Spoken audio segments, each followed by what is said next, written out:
welcome everyone today to the next episode of the Expert Talk. I'm very happy to introduce today Tobey Wyatt from nice Illinois, Chicago. Hey Toby, how are you? I'm doing well. Thank you. Great. So the weather looks good. And any snow? No, nothing, right? So it's just Not right now. warming up. It is. We've had some nice days already. It's not white on the ground, and I'll take it. Okay, that's good.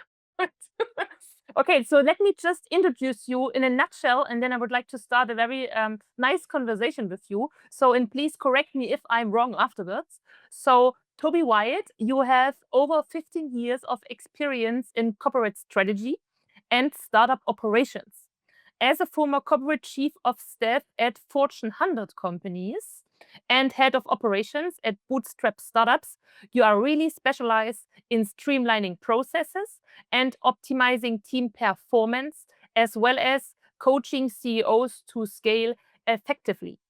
Your expertise goes beyond business development because you help leaders reframe challenges, improve team dynamics, and implement practical, scalable solutions for long term success. So, welcome, Toby, to the show. It's a pleasure to have you here. It's wonderful to be here. Thank you. So I got the information that you are very good in emotional leadership, right? So this is kind of your expertise. So let's talk about this. What is emotional coaching? Yeah. So, I think a lot of the work that I do feels like addressing the symptoms. So, a lot of operations really is addressing symptoms that come out in the workforce, and the root cause that we're trying to fix most of the time is actually clarity, getting to clarity. And getting to clarity requires a lot of communication, and communication is therefore the root of a lot of problems. And communication usually breaks down because of the emotional reactions that we have to any given stimulus. And CEOs certainly are not immune to that. I think there's a real challenge that leadership in today's world feels like you have to have all the answers, be all the things. There is a move towards a little bit more authentic leadership or, sharing, but sometimes that really doesn't feel safe. Some of the people that work for you may sort of feel very uncomfortable with a leader who talks about not knowing things. They want that confidence in the leader. But if the leader doesn't have an outlet in order to be a normal human, which has anxieties and stress and frustrations and anger about any given situation, then all of that emotion just sort of sits there and stews and then comes out in all of these problematic operational ways. And so usually when I'm brought in to deal with operational challenges, something's going wrong that we very practically know what we want to solve.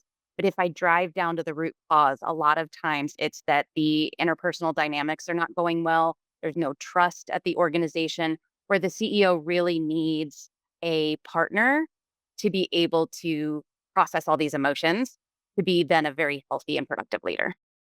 You're right, because I mean, also in my case, the CEO is mainly focusing on the vision and the mission, of the company. So it's not, my biggest favorite task to handle all the emotions of the team, but it should be. So how could you help me? So it really depends what's going on. So a lot of times what's happening with these the companies I really like to work with. So they are small. Sometimes they have been small for a very long period of time. Sometimes they are very motivated and very aggressive about trying to scale. But a lot of times the companies I'm working with, the CEO has been the central person to the organization for a very long period of time. And once you become that person for any length of time, it's actually quite difficult to let it go. And so forming a functional leadership team from a one person led organization. So when your team is 10 people or less, you really as a CEO probably can get away with doing all the things and being all the things for all the people. And then there gets to be a breaking point. And the problem is we don't actually recognize what's breaking. We just know it's breaking. There's frustration. We're having scaling challenges. And a lot of times it's really actually quite difficult to put your true finger on the pulse of what's happening what I recognize for a lot of leaders is a couple of dynamics. One is many CEOs struggle delegating, and they know they struggle delegating. And so they hold on to things or they want to approve everything. And so building that trust, building transparency and visibility so that you can see what's happening when we don't have to have meetings in order to discuss status updates and waste a bunch of meeting time. So that's one side. The other side is the CEOs who really believe that they want to delegate. They're so excited to delegate. They're ready to delegate. And what I noticed there is sort of this swinging pendulum of they they want to delegate, so they just sort of throw things at people. And those people end up feeling like they were not given enough support by the CEO to do a good job. And then when the CEO sees them not doing a good job, they go back to the non-delegate side. So it's like this huge swinging delegation thing of like, I don't trust you, so I have to now approve everything. I have to do everything. I have to oversee everything. But what we need to do is centralize that. And again, most of that is transparency, communication, and visibility within the organization. I really like this picture of the pendulum. I mean, for me, it was like black and white, because you just said giving responsibility, taking responsibility, and delegating.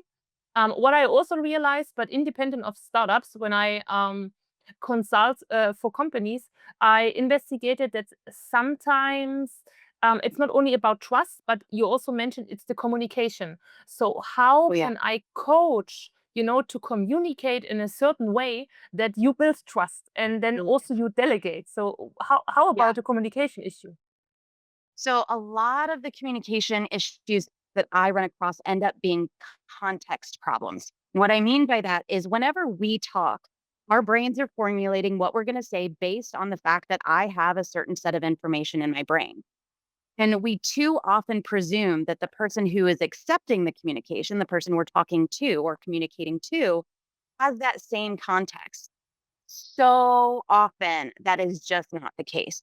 And so I think CEOs especially often forget that what it means to say any given thing from their seat. They don't see themselves as intimidating. They don't see themselves as this, high power leader that's trying to, you know, um, be ruthless or watch for everybody to make a mistake or to fire people at the first chance possible. They don't see themselves that way. And they usually shouldn't. That doesn't mean that there isn't context for the person receiving the communication where when they hear it, they hear a CEO talking to them. And if a CEO doesn't address that, if a leadership team doesn't address that, if different people who are communicating don't understand all of the context that is playing into the communication they're having, they're going to have poor communication. And so a lot of times it's walking through um, given conversations. Hey, I had this really frustrating interaction last week with this person. They never seem to get it. They never seem to be able to take things. When I say something, they go off and do something that I didn't expect, even though it sounded like we were in agreement. So often it's boiling it down to understand this from their context and then communicate that way, understanding what seat you're communicating from. And so it's way more complicated, unfortunately, sometimes. And a lot of it is knowing that line of transparency. So it's a very fine line where you can over communicate and scare people and put people like this is your anxiety to hold as a leader or as a CEO. That unfortunately is just part of your job. You have to hold the uncertainty of the future. So you can't communicate that fully transparently to other people because it puts them in a position of not being able to do their best work. But you also can't be opaque and you pretend like reality doesn't exist. And so knowing where those lines are and providing the right context into the situation so that people really understand is usually a lot of the work we're doing. Thank you so much. That's amazing. Very insightful, yeah, details you're just sharing. I just remind myself about situations with communications issues by email. So, Yeah. because we are often, I mean, this is the 80% of my day work is like I'm emailing, right? So, and you Yeah. just mentioned the context issue. So saying things and listening to things in, in comparison to reading is like, is a huge, yeah. It's a big Right. difference. So how Yeah. could help here your coaching? I don't know what to do. Yeah. I think it is interesting. So I work with a lot of remote first companies. And so they don't have the natural interactions of just bumping into each other or whatnot. They have to foster and create all of that. And so I think with written communications, a lot of CEOs come from a very nonsense, direct. I just want to get my point across. And the problem is when you speak like that from the CEO seat, the assumption from the other side is different than what they might expect. Instead of, oh, they're just trying to get to the point. Oh, they're just trying to give me the information they need.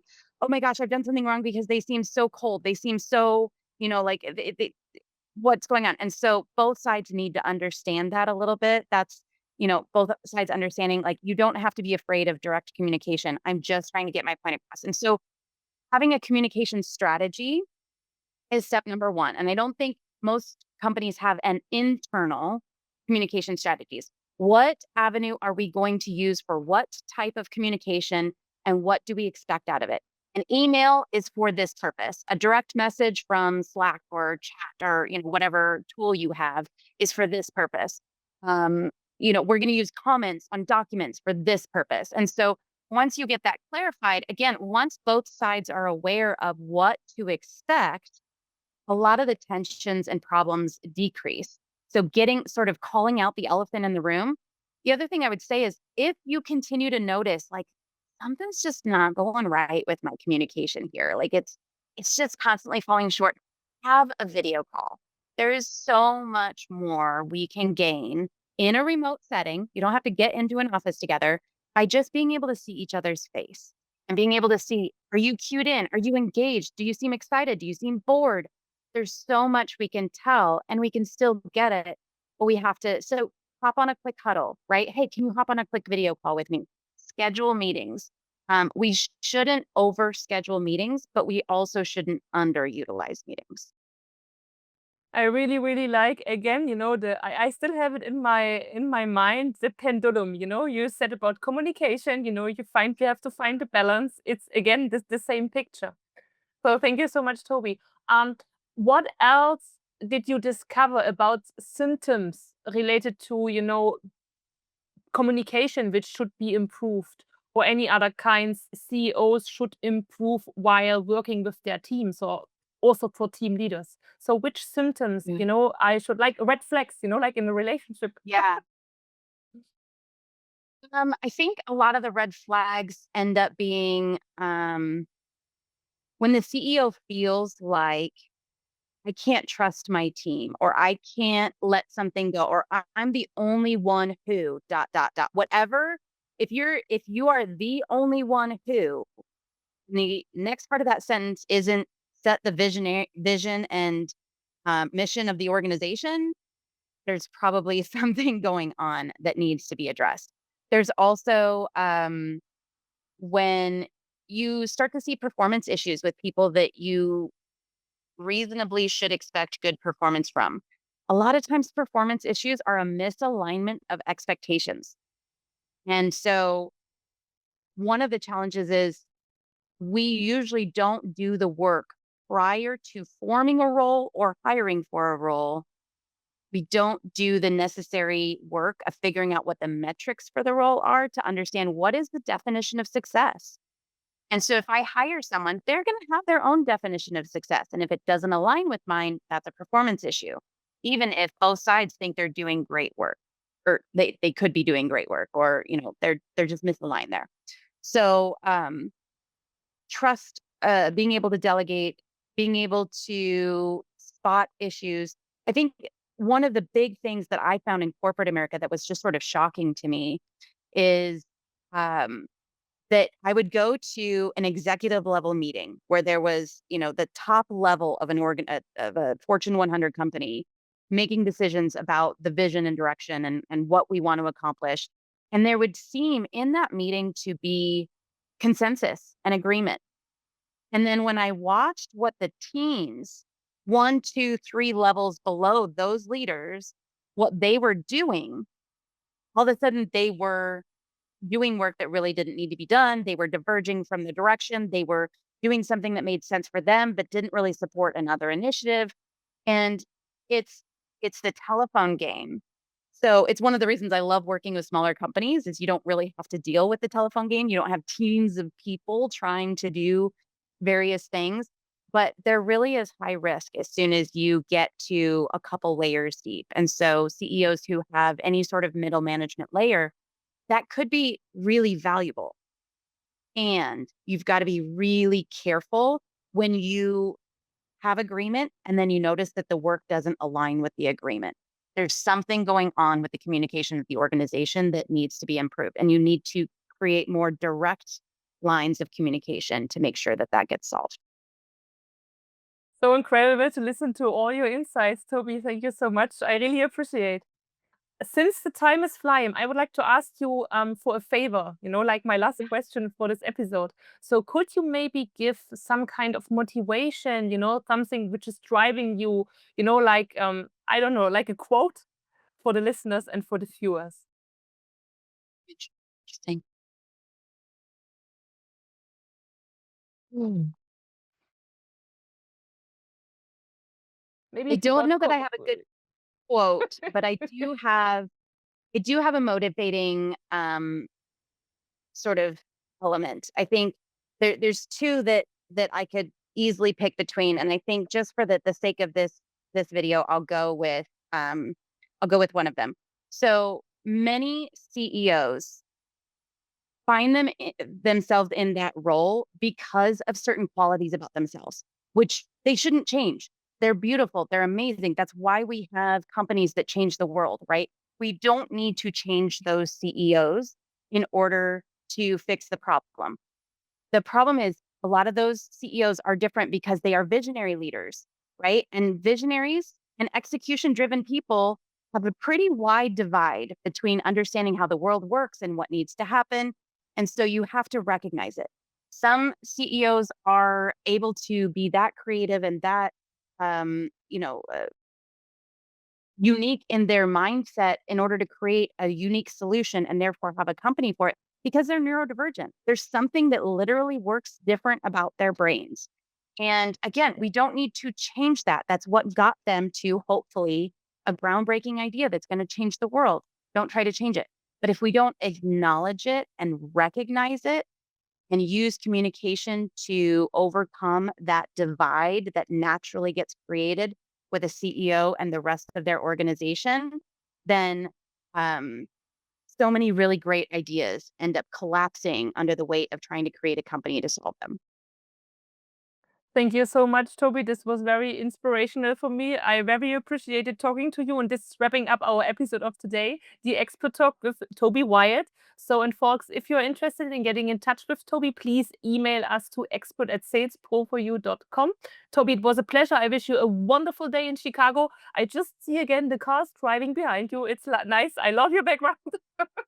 And yes, Yes. let's stay in touch. Thank you so much, Toby. Thank you so much for having me. I appreciate it.